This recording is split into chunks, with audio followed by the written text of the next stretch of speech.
Hello, welcome to on H N V study circle.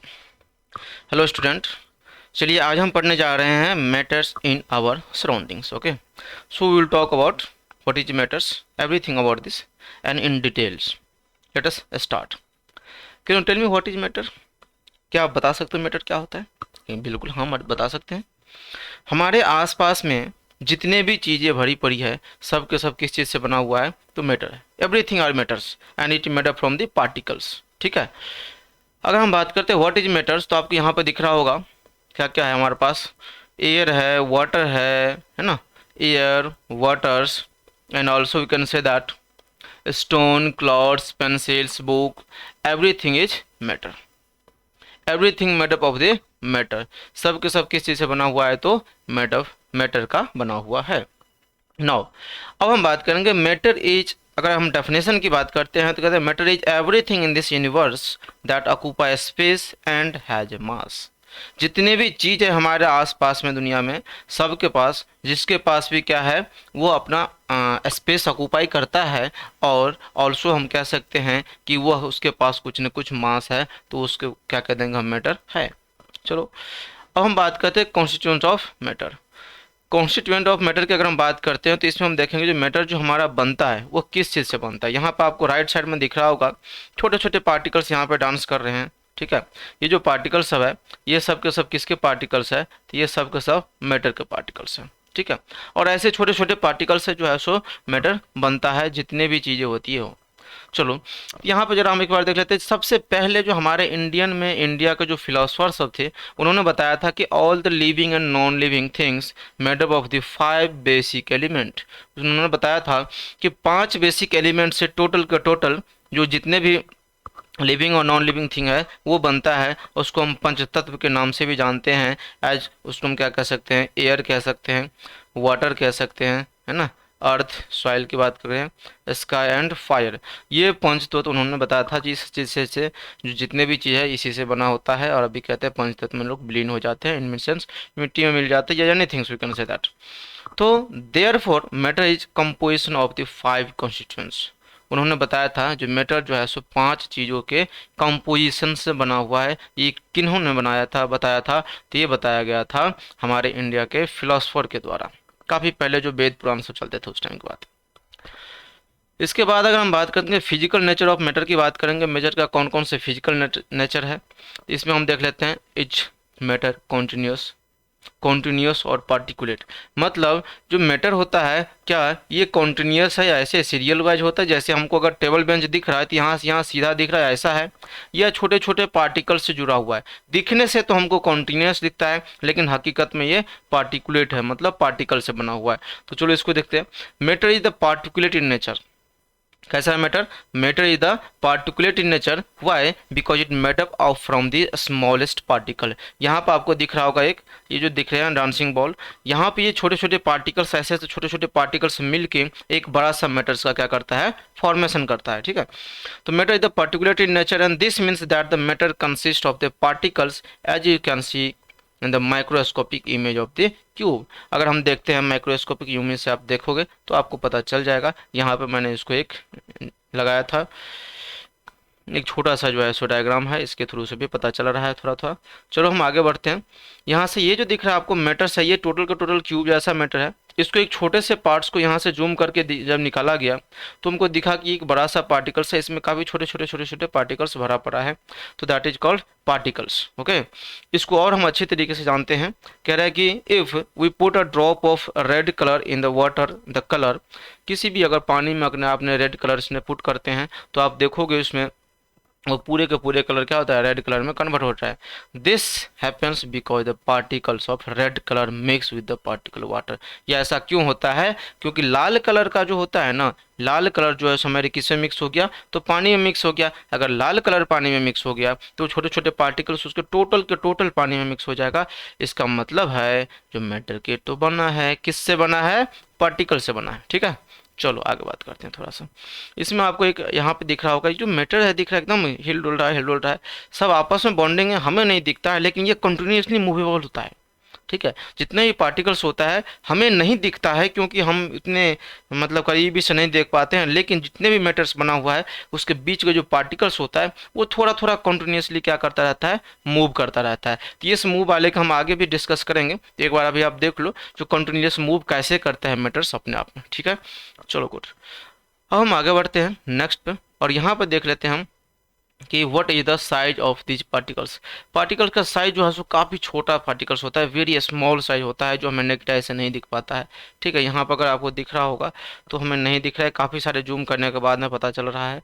ठीक है, तो वेरी स्मॉल पार्टिकल्स होता है, और उसको देखने के लिए सबसे बेस्ट एग्जांपल था हमारा जो कलर मिक्स किए थे पानी में। यहाँ पर अगर ज़्यादा कलर मिक्स किया तो थोड़ा गाढ़ा है, इसमें से आधा पानी निकाल दिया और उसके बाद में फिर से उसमें आधा पानी भर दिया, फिर से निकाला, फिर से पानी भरा, धीरे धीरे एक ऐसे कलर जाता रहा है तो लाइट कलर बनते जा रहा है। ठीक है, करें they can broken into the further particles as well, example on the dilution of वो कलर सॉल्यूशन। कलर सॉल्यूशन का एग्जांपल आप यहाँ से ले सकते हो बेस्ट तरीके से। और ये कह रहा है जो figure below we can see the colours, हम कलर को देख सकते हैं काफ़ी तरीके से। ठीक है, चलो अब हम बात करते हैं जो मैटर्स हमारे पास जो है वो कौन कौन से हमारे आसपास में, व्हिच ऑफ दीज मैटर्स, एक क्वेश्चन आपके यहाँ पे है, इसमें से कौन कौन से मैटर है। और याद करो मैंने सबसे पहली लाइन में आपको बताया था कि what is matter, matter is the particles which matter from the which has, sorry not which is matter from the particles, is it right, but जिसके पास मास होता है और जो स्पेस ऑक्यूपाई करता है उसको हम मैटर कहते हैं। चलो तो यहाँ पर देखते हैं हम कह रहे हैं जो कुछ एग्जांपल दे रखा है, हैप्पीनेस दे रखा है, एयर दे रखा है, सैंडविच दे रखा है, थॉट दे रखा है, जूस दे रखा है, इरेजर दे रखा है, लव दे रखा है, हेट दे रखा है।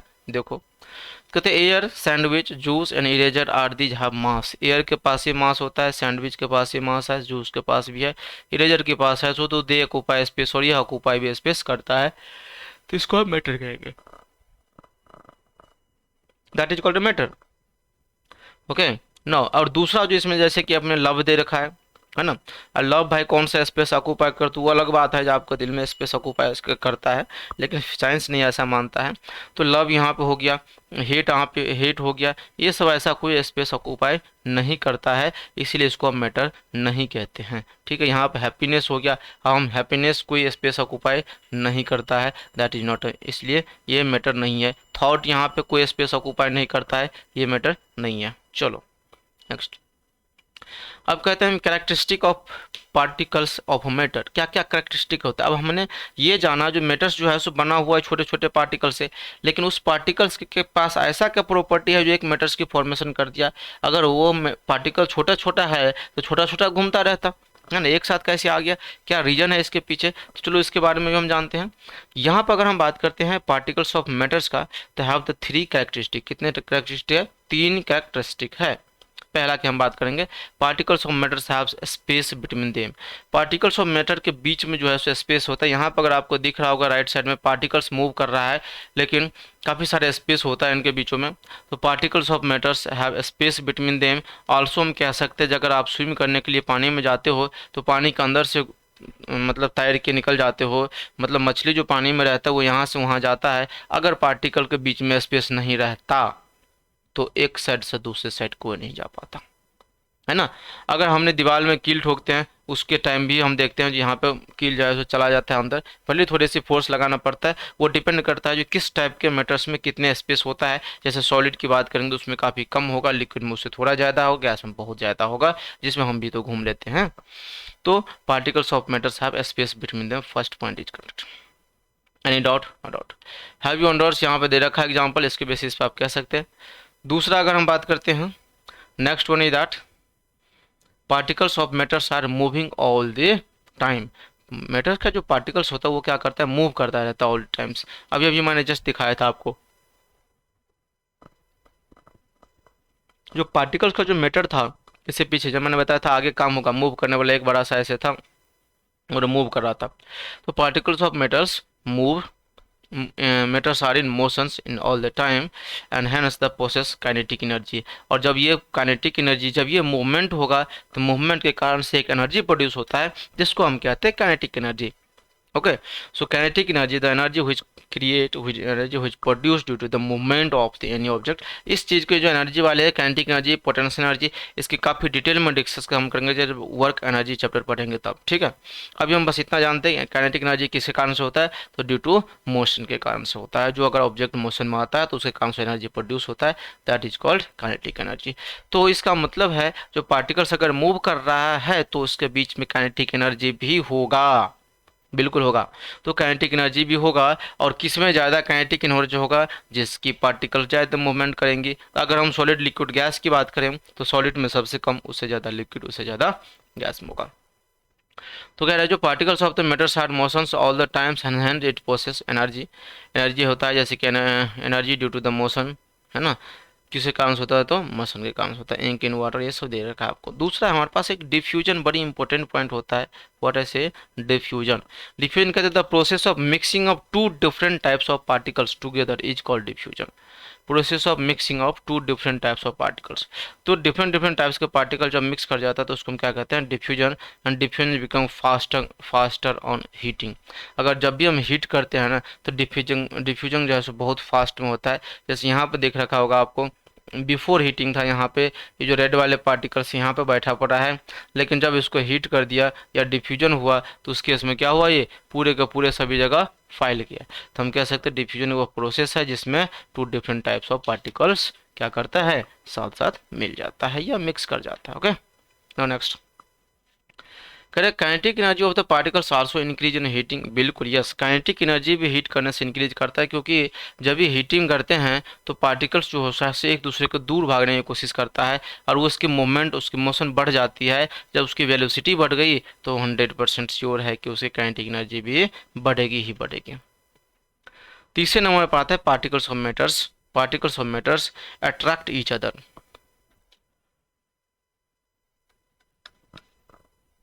अगर हम बात करते हैं particles of matters attract each other का, तो these particles of matters are always held together because of the force of attraction between them.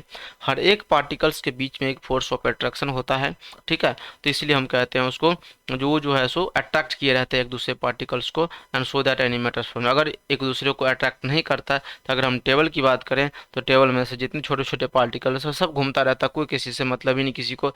अगर किसी से मतलब नहीं तो फिर मैटर नहीं बनता, है ना। तो यहाँ पर अगर हम बात करें जो freely which matters had not freely and we can that air, यहाँ पर दिख रहा है गैस, सॉलिड एंड लिक्विड। तो फोर्स ऑफ अट्रैक्शन की अगर हम बात करें तो सबसे ज़्यादा फोर्स ऑफ अट्रैक्शन किस में होता है, सॉलिड में होता है। उससे कम फोर्स ऑफ अट्रैक्शन लिक्विड में, और सबसे कम फोर्स ऑफ अट्रैक्शन किस में होता है, गैस में होता है। और यही कारण है कि फोर्स ऑफ अट्रैक्शन जो होती है जिसके कारण से सॉलिड, लिक्विड और गैस में हम डिफ्रेंशिएट आसानी से कर पाते हैं। नेक्स्ट पॉइंट, चलो आगे बढ़ते हैं थोड़ा सा और। यहाँ पर हम देख लेते हैं जो मैटर्स की स्टेट होती है, कितने स्टेट है, तो 5 स्टेट दे रखा है इसने, सॉलिड, लिक्विड एंड गैस। कौन कौन से, सॉलिड, लिक्विड एंड गैस। आपको सर 3 ही क्यों बोल रहे हैं, 2 और है, इसको भी पढ़ो। और ये हमारा प्लाज्मा भी है और एक हमारा बोस-एनस्टैंट भी है, ठीक है। लेकिन प्लाज्मा का यूज हम अभी नहीं करेंगे, हमें सिर्फ और सिर्फ ये पहले का 3 पढ़ना है। आप बोलोगे सर प्लाज्मा होता क्या है, तो प्लाज्मा वो होता है जिसके जो पार्टिकल्स होता है काफ़ी एक्साइटेड होता है, ठीक है। तो हम आगे देखेंगे, थोड़ा सा डिस्कस करेंगे इसके बारे में। बॉस इंस्टेंस एक लाइट के बारे में, रेज के बारे में कुछ बताया था, तो वो हम देख लेते हैं आगे। ये सब एक पढ़ने की है नहीं, हमें मेन रूप से कौन से पढ़ना है, तो ये 3 पढ़ना है, सॉलिड, लिक्विड एंड गैस पढ़ना है। चलो यहाँ पे स्टेट ऑफ मैटर की बात करते हैं। हम जानते हैं solid, liquid and gaseous state, 3 state के बारे में पढ़ना है। 3 स्टेट के यहाँ पे दे रखा है। सॉलिड की अगर हम बात करते हैं तो सॉलिड में क्या होता है, डेफिनेट शेप होता है, और लिक्विड में इनडेफिनेट शेप होता है, और इनडेफिनेट शेप इसमें भी होता है, ठीक है। अगर हम बात करते हैं वॉल्यूम की, तो वॉल्यूम इसमें डेफिनेट होता है। वॉल्यूम तो खैर लिक्विड का भी होता है, लेकिन गैसेस का इनडेफिनेट होता है। Maximum force of attraction between the particles, maximum force of attraction किस में होता है, तो सॉलिड में होता है। मैंने बताया थी आपको, जो सॉलिड में सबसे ज़्यादा फोर्स ऑफ अट्रैक्शन है, इसीलिए वो पार्टिकल्स को क्या किया, बाइंड अप किया हुआ है। लेकिन लिक्विड में सॉलिड से कम होता है फोर्स ऑफ अट्रैक्शन, और गैस में जो है जो सबसे कम होता है, फोर्स ऑफ अट्रैक्शन ना के बराबर होता है, निग्लिजिबल होता है।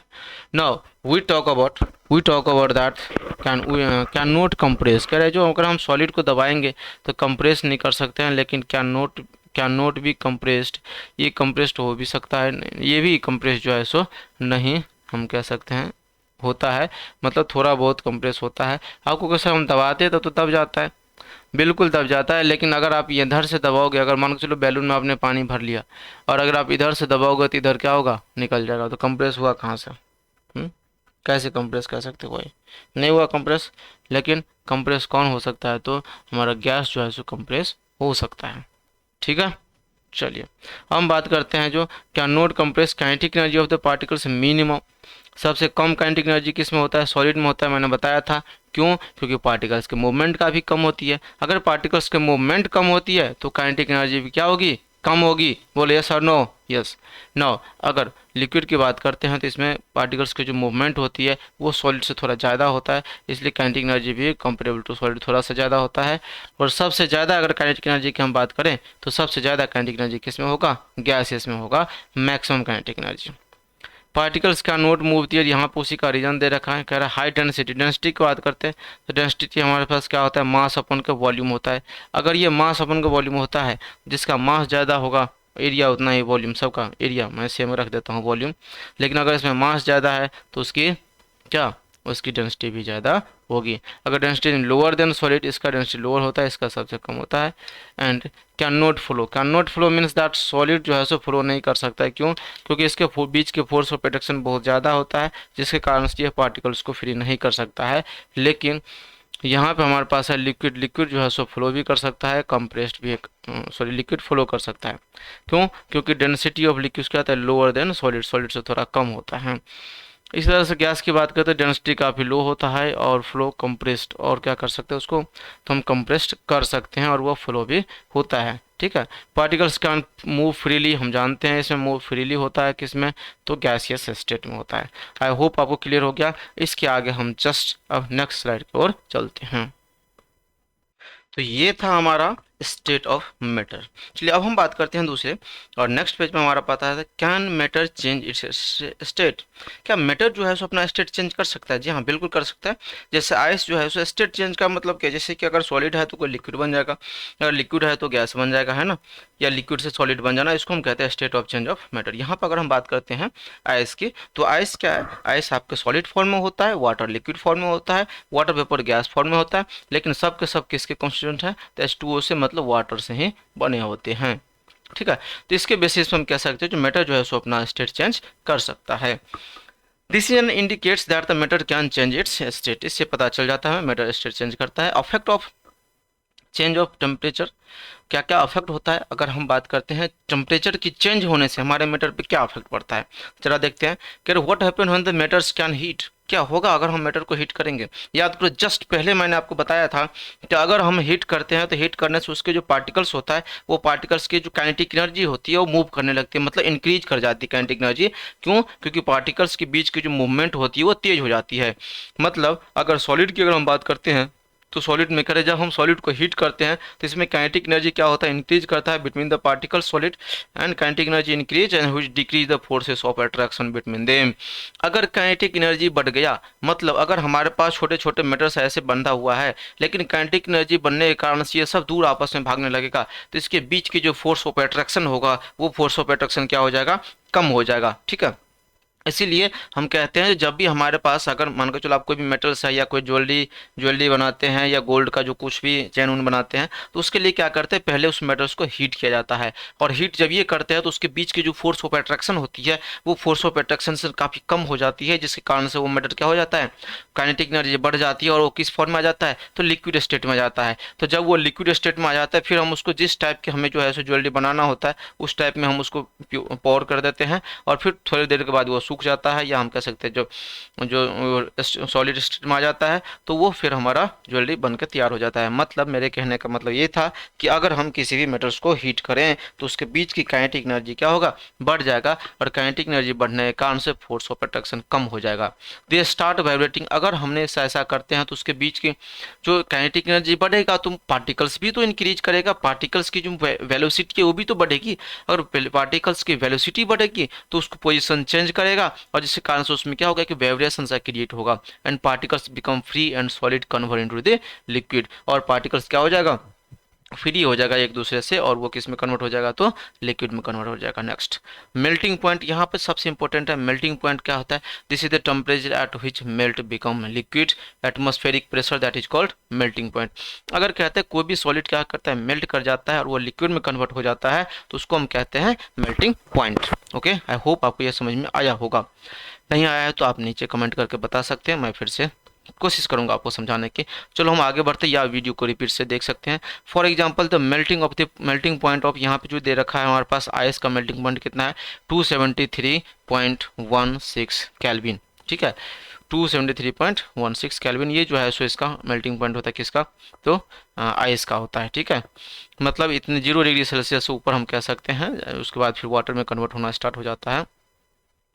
बात करते हैं फ्यूजन की, अगर हम बात करते हैं तो फ्यूजन होता है this is the process of melting solids liquid to liquid is called fusion. कह रहे हैं जो सॉलिड से क्या बन जाता है, जब वो लिक्विड बन जाता है तो उसको क्या कह देते हैं, फ्यूजन कह देते हैं।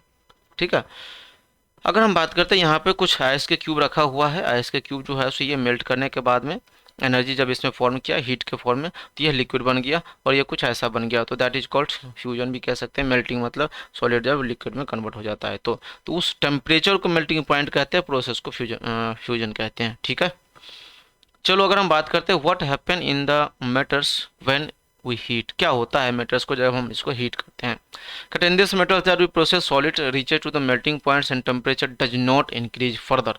क्योंकि ओ भाई ऐसे कैसे हो गया, हमने हीट किया, तो ठीक है हीट किया, लेकिन क्या इसकी टेम्परेचर हीट करने के बाद भी नहीं बढ़ता है? जी हाँ, नहीं बढ़ता है। अगर मान के चलो आपके बॉइलिंग टेम्परेचर इतना हो गया 100 डिग्री सेल्सियस आपने हीट किया किसी भी वाटर को, लेकिन और भी आप हीट कितना भी हीट करोगे तो ये टेम्परेचर 100 डिग्री सेल्सियस ही रहेगा।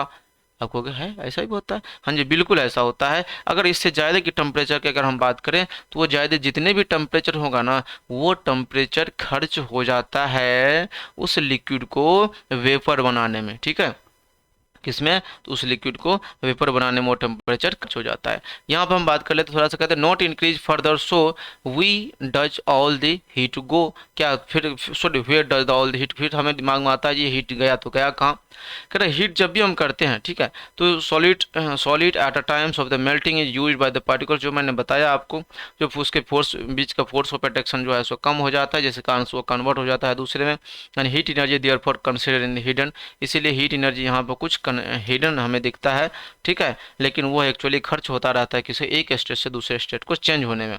उस हीट को हम कहते हैं लाइटेंट हीट। लाइटेंट हीट करे the heat energy which use to break the process of force of attraction between between the particles of matters, जो पार्टिकल्स ऑफ मैटर्स है उसके बीच के जो फोर्स ऑफ अट्रैक्शन को जो ब्रेक करने में लग जाएगा, जो ताकत उसको तोड़ने में लग जाता है ना, जितना एनर्जी, वो एनर्जी हमें दिखता नहीं लेकिन तोड़ता जरूर है, तो उसको हम कहते हैं latent heat. The energy which is use to break the force of attraction, force of attraction को जो तोड़ने में जो एनर्जी खर्चा होगा, that is called latent heat.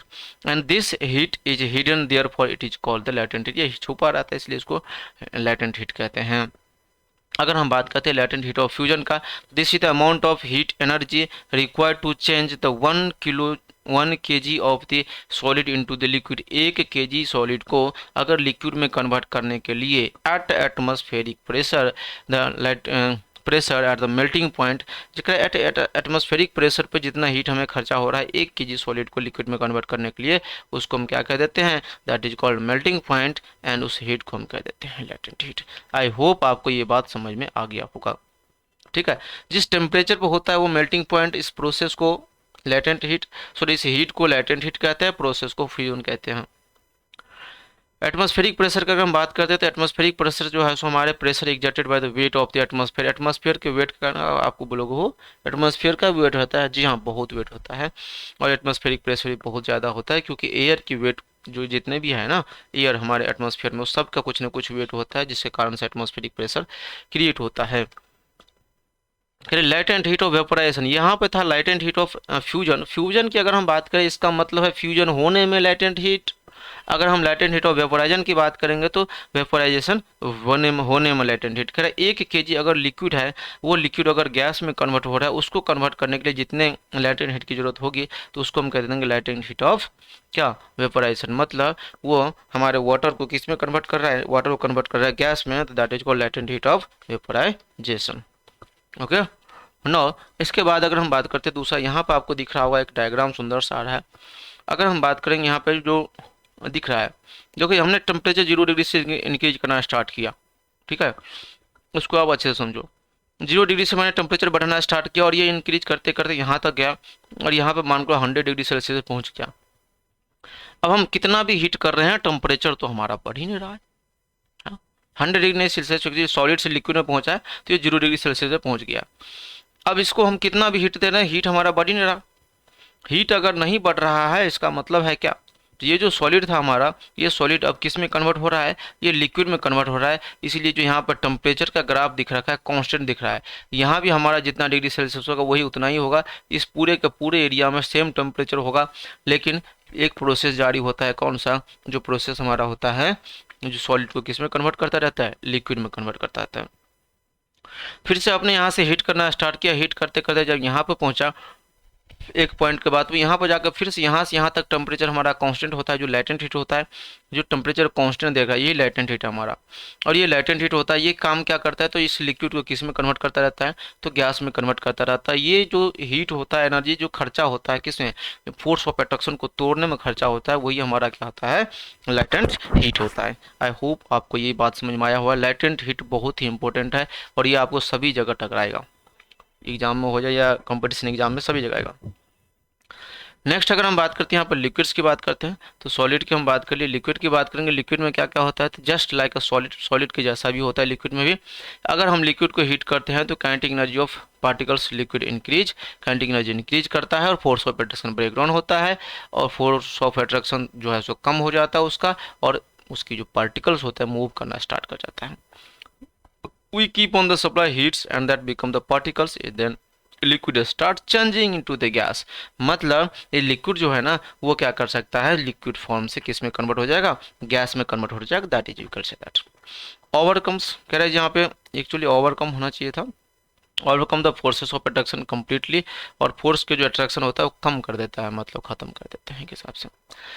अगर हम बात करते हैं बॉइलिंग पॉइंट क्या होता है, तो बॉइलिंग पॉइंट वहाँ पर था हमारा मेल्टिंग पॉइंट, यहाँ पे है बॉइलिंग पॉइंट। मेल्टिंग पॉइंट का मतलब सॉलिड से मेल्ट करके लिक्विड बनना, बॉइलिंग पॉइंट का मतलब लिक्विड से ये जो है सो बॉयल होगा क्या बनना, वेपर बन जाना। कहते temperature at which liquid start boiling, वैसा टेम्परेचर जिस पर लिक्विड क्या आता है, स्टार्ट करने लगता है boiling. And atmospheric pressure is known as boiling point of the boiling point. ये कितने पे है, तो 373। अब याद करो यहाँ पे इससे पहले 273.16 था हमारा कौन सा, मेल्टिंग, और ये 100 डिग्री सेल्सियस, 100 मतलब 100 अगर आगे हम चले गए तो कौन सा आ गया, ये आ गया हमारे पास बॉइलिंग पॉइंट। मतलब इसलिए 100 डिग्री सेल्सियस पर कोई भी चीज़ क्या करता है, बॉयल करने लगता है, क्योंकि 0 डिग्री सेल्सियस जो होता है ना वो होता है 273.16 केल्विन के बराबर। हम 273 ऐड करते हैं एक्चुअली बनाने के लिए, और 100 डिग्री सेल्सियस अगर आ रहा है तो इसमें 270 में 100 जोड़ दो, मतलब 373, तो ये 100 डिग्री सेल्सियस हुआ है। तो इसलिए जो है सो इसको ऐसे लिखते हैं। तो मेल्टिंग पॉइंट और बॉइलिंग पॉइंट आपको समझ में आ गया होगा। चलो यहाँ पर हम देख रहे हैं प्रेशर कुकर एक आया दौरे दौरे, कह रहे हैं जो energy forms of the stoves, stove में जो एनर्जी फॉर्म होता है, heat liquid water into the create the steam, यहाँ से जो हीट करने के बाद में ये स्टीम बना के ऊपर बाहर क्या करता है, उसको भेज देता है।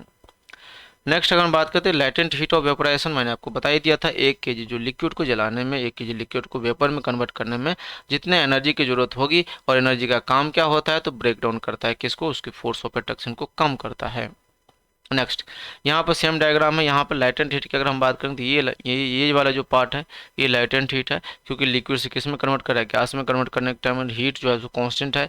यहाँ पर टेम्परेचर क्योंकि ये है और इधर सप्लाई है हीट की सप्लाई, तो यहाँ तक तो चलो ठीक है, यहाँ पर आके हीट सप्लाई हो रहा है, हम हीट तो दे रहे हैं, गर्म तो कर रहे हैं, लेकिन वो टेम्परेचर आगे बढ़ ही नहीं रहा था, तो लाइटेंट हीट ऑफ फ्यूजन था। लेकिन अगर लिक्विड से गैस में चला गया तो लाइटेंट हीट ऑफ क्या हो गया, that is latent heat of vaporization. चलो नेक्स्ट पेज पे, कह रहे what happen if the decrease in temperature, अगर टेम्परेचर को कम कर देंगे तो क्या होगा, सेम जस्ट उसका उल्टा हो जाता है, kinetic energy force of attraction decrease हो जाएगा। काइनेटिक एनर्जी डिक्रीज होगा मतलब फोर्स ऑफ अट्रैक्शन ज़्यादा होने लगेगा, और वो जो है अगर गैस होगा तो गैस से क्या बन जाएगा, लिक्विड में बन जाएगा। उस प्रोसेस को कंडेंसेशन भी कहते हैं या लिक्विफिकेशन भी कहते हैं, ठीक है। तो हम कह सकते हैं जो अगर हम गैसेस को ठंडा करें तो वो वाटर बन सकता है, अगर हम लिक्विड को ठंडा करें तो same kinetic energy between the particles decrease करेगा और वो फिर से ठंडा होके हमारा सॉलिड बन सकता है। एक होता है हमारे पास सब्लिमेशन, ये काफ़ी इंपॉर्टेंट है।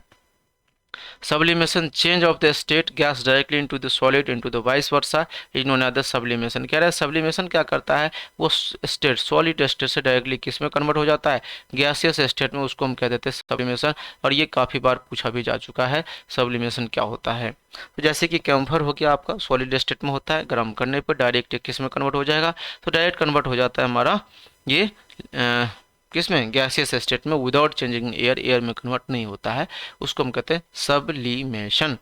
Therefore, by decreasing the temperatures, we can change the state of matters into one another. Diagram यहाँ पर अगर हम बात करते हैं, आई थिंक तो इसका डायग्राम यहाँ पर दे रखा है। इस डायग्राम के बेसिस पे आप समझ सकते हैं जो कैसे चेंज करेंगे। यहाँ पर अगर सॉलिड है, सॉलिड से अगर आपने इस लिक्विड में कन्वर्ट कर दिया, मतलब हम क्या कह सकते हैं, इसको लिक्विफिकेशन करा रहे हैं हम। अगर लिक्विड से फिर से किस में कन्वर्ट हो रहा है, गैसेस में कन्वर्ट हो रहा है, तो इवोपरेशन हो रहा है। और इवोपरेशन से अगर हम किस में बना रहे हैं, और गैस से अगर हम बना रहे हैं, कौन सा गैस से बना रहे हैं हम, अगर डायरेक्ट, या तो गैस से आप डायरेक्ट सॉलिड बना दो या सॉलिड से आप डायरेक्ट गैस बना दो, उस दोनों प्रोसेस को क्या कहते हैं, सब्लिमेशन। ठीक है, यहाँ पर इवोपरेशन अगर हमारे पास आ गया, ये वेपर बन गया, वेपर, वाटर वेपर से अगर हम वाटर बना रहे हैं दैट इज कॉल्ड कंडेंसेशन, और इधर आ रहा है तो evaporation. Melting of liquefaction, freezing of solidification, तो यहाँ पर सॉलिडिफिकेशन भी कहते हैं या इसको फ्रीजिंग भी कहते हैं। तो कब होता है ऐसा, जब वो लिक्विड से किस में कन्वर्ट हो जाएगा, तो लिक्विड से जब वो कन्वर्ट हो जाता है हमारा सॉलिड में।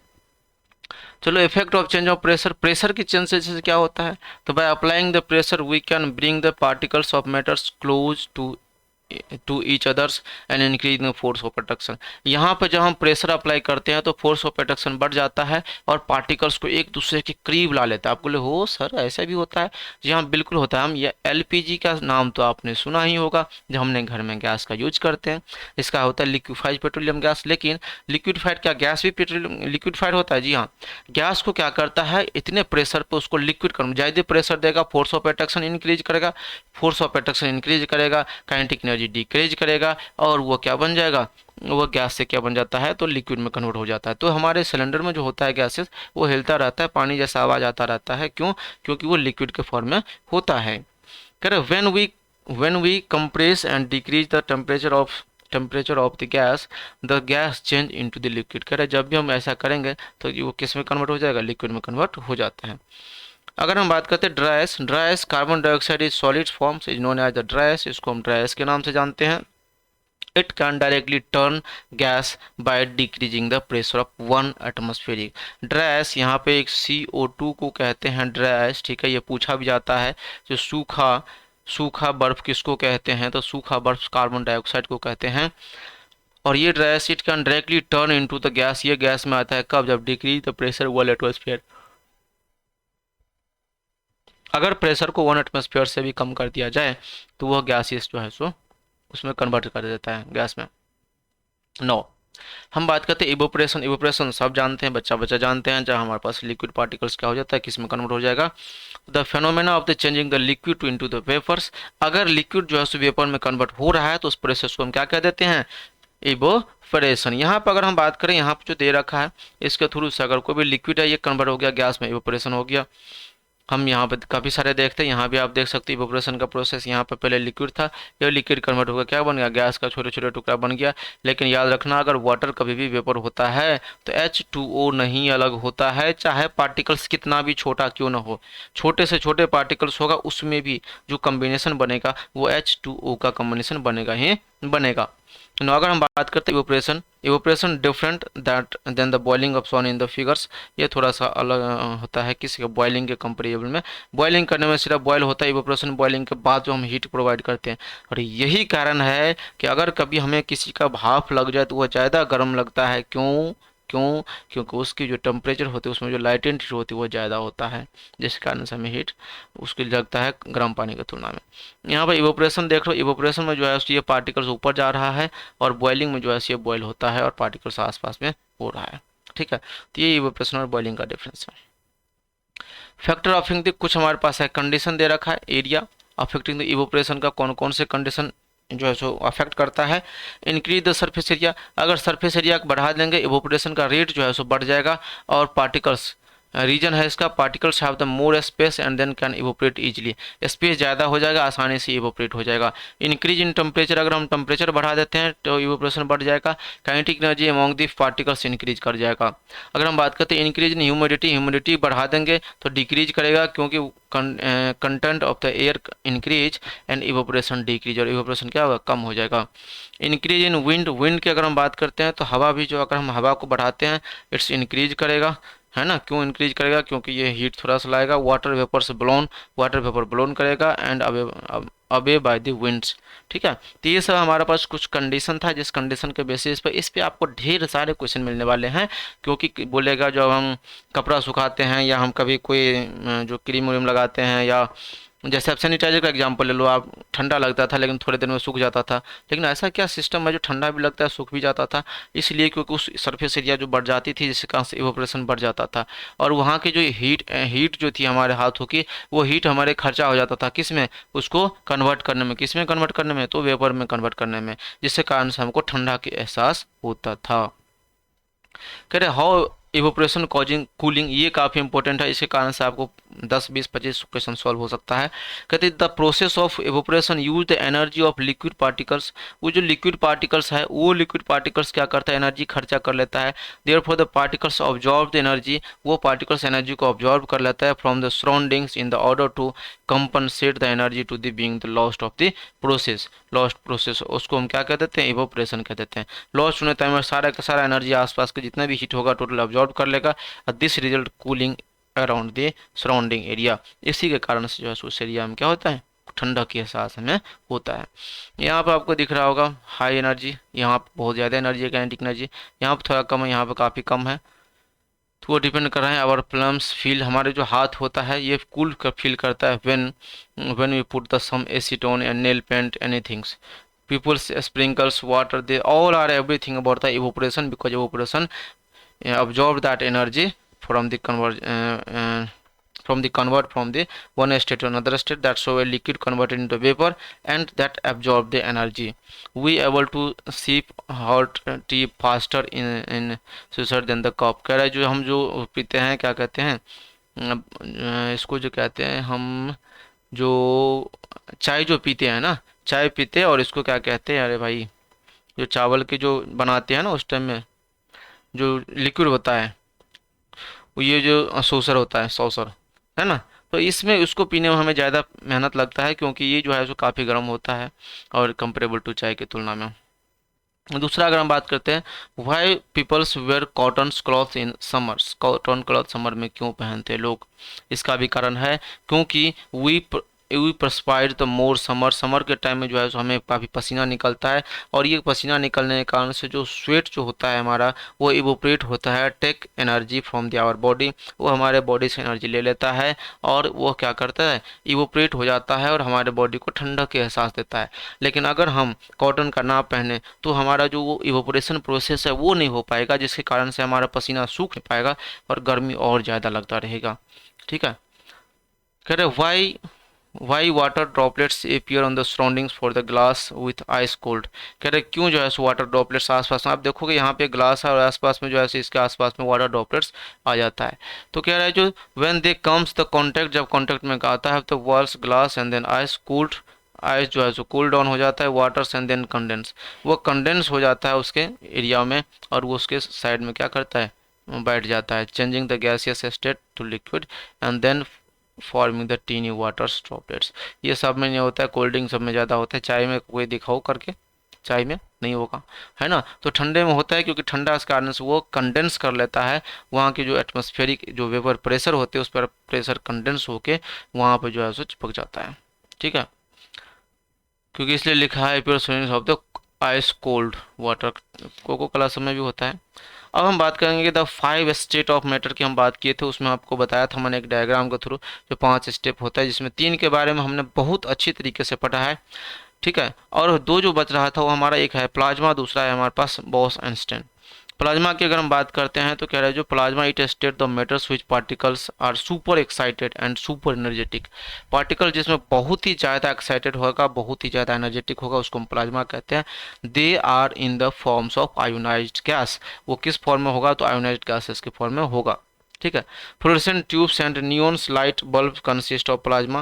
Fluorescent tube neon light bulb जो है तो भी क्या करता है? प्लाज्मा कंसिस्ट करता है। It is the fifth state of matters discovered Albert Einstein on the basis of their studied and conducted by an Indian scientist Satyendra Nath Bose. वो इंडियन साइंटिस्ट एक सत्येंद्र नाथ बोस जो है सो उन्होंने किया था। उनके साथ साथ फिफ्थ स्टेट का जो है सो खोज अल्बर्ट आइंस्टीन ने किया था। BEC form the condensation of the gases extremely low densities much lower temperature। कहते हैं ये BEC था, उन्होंने जो है फॉर्म किया था काफ़ी, हम कह सकते हैं बोस आइंस्टाइन कंडेंसेट जो होता है, उन्होंने जो है सो काफ़ी मच लोअर टेम्परेचर पर जो है सो उन्होंने फॉर्म किया था एक गैसेस को। तो ये सब है, ये दोनों के बारे में हम ज़्यादा डिटेल नहीं जानना है, ना ही पढ़ना है हमको। आगे जाकर रिसर्च फील्ड में जाएंगे, 11th-12th में जाएंगे तो इसके बारे में थोड़ी सी जानकारी और मिलेगा। ठीक है। इंपॉर्टेंट मेजरमेंट की बात करते हैं, जो सबसे इंपॉर्टेंट है आपका, और ये आपका होगा लास्ट, हम कह सकते हैं लास्ट और लास्ट क्लास, लास्ट और लास्ट स्लाइड, जिसमें हम देखेंगे यूनिट, ऐसा यूनिट ऑफ वॉल्यूम हम जानते हैं सब बचपन से, मीटर क्यूब होता है, और common unit of the volume हम जानते हैं लीटर होता है, ये सब हम जानते हैं। केल्विन भी होता है, टेम्परेचर का, डिग्री सेल्सियस, ये सब आप बचपन से जानते हो। प्रेशर का एक आप याद कर लो, पास्कल होता है, और एक एटमॉस्फेरिक ATM होता है। ठीक है, तो ये दोनों को दोनों हमारा प्रेशर के लिए यूज होता है। For measuring the pressure gases exerted by gas, जो मेजर प्रेशर करने के लिए जो हम गैस एग्जर्ट करते हैं, है ना, जिसमें कहता है नॉर्मल होता है atmospheric pressure, 1 atmospheric pressure at sea level. Sea level पर अगर हम जाते हैं समुद्र तल में, वहाँ पे 1 एटमॉस्फेरिक प्रेशर होता है, क्योंकि एटमॉस्फेरिक प्रेशर जो मेजर किया जाता है वो समुद्र के तल से मेजर किया जाता है। और अगर हमसे पूछे जो सबसे हाईएस्ट एटमॉस्फेरिक प्रेशर कहाँ पर होगा, तो वो भी हमारा कहाँ पर होगा? समुद्र के तल पर होगा। ठीक है, चलो ठीक है, फिर अब हम यहीं पे आपको ख़त्म करते हैं। Thank you for watching.